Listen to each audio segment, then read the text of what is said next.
बिहार की शिक्षा व्यवस्था को लेकर अब विपक्षी पार्टी लगातार सरकार पर हमलावर है। बता दें कि नीति आयोग की रिपोर्ट के अनुसार आरजेडी के प्रवक्ता एजाज अहमद ने बिहार की एनडीए सरकार पर बड़ा सवाल खड़ा किया है। उन्होंने आरोप लगाया है कि बिहार का शिक्षा स्तर एकदम फिसड्डी हो चुकी है।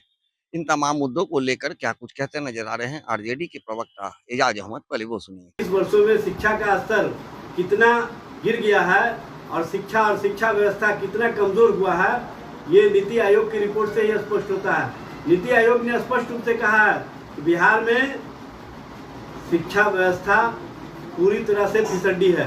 अब बिहार में बिल्डिंग इंफ्रास्ट्रक्चर, जो स्कूल के भवन हैं, उसमें एक कमरा में 3-3, 4-4 क्लासेस चलते हैं। वो भी राजधानी पटना में।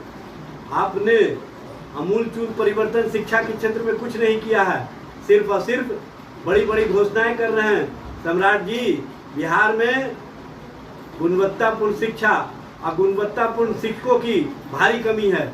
और जिस तरह से आप नित्य नई नई घोषणाएं कर रहे हैं, इसी से स्पष्ट होता है कि कहीं ना कहीं लोगों को गुलाम में रखना चाहते हैं। लोगों के बीच आप जिस तरह से परसेप्शन खड़ा करना चाहते हैं, यह स्पष्ट रूप से दिखता है कि बिहार शिक्षा के क्षेत्र में पूरी तरह से फिसड्डी है।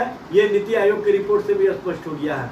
आप शिक्षा के भगवाकरण की राजनीति को बढ़ावा दे रहे हैं। जो विद्यालय पहले से ही बने हुए थे, उसका सिर्फ भगवा कलर किया गया है। और भगवाकरण करके आप किस तरह की राजनीति करना चाहते हैं शिक्षा के क्षेत्र में, यह स्पष्ट रूप से दिखता है। तो जैसा कि आपने सुना, एजाज अहमद ने कहा है कि सिर्फ राजनीति के तहत शिक्षा को जो है भगवाकरण किया जा रहा है।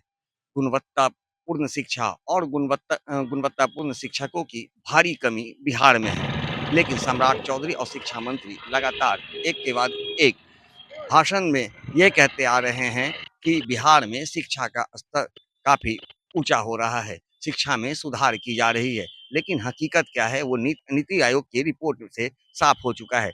नीति आयोग की रिपोर्ट में साफ कहा गया है कि बिहार में शिक्षा का स्तर जो है वो काफी निचले स्तर पर है। अब ऐसे में लगातार जिस तरह से बिहार के मुख्यमंत्री सम्राट चौधरी व शिक्षा मंत्री के द्वारा जो दावे किए जा रहे हैं, बड़ी संख्या में शिक्षकों की बहाली की बात की जा रही है और जो सरकारी विद्यालय हैं उन्हें मॉडल विद्यालय के रूप में परिणत किए जा रहे हैं। तो क्या ऐसे में इन तमाम परिवर्तन करने के बाद क्या बिहार की शिक्षा व्यवस्था में गुणवत्ता लौटेगी? ये तो आने वाला समय ही बताएगा। लेकिन इतना तो तय है कि अब बिहार की शिक्षा व्यवस्था को लेकर विपक्षी पार्टी लगातार अब सरकार पर हमलावर है। सहयोगी जीतू के साथ Gyanendra Verma, AVI nation news, Patna.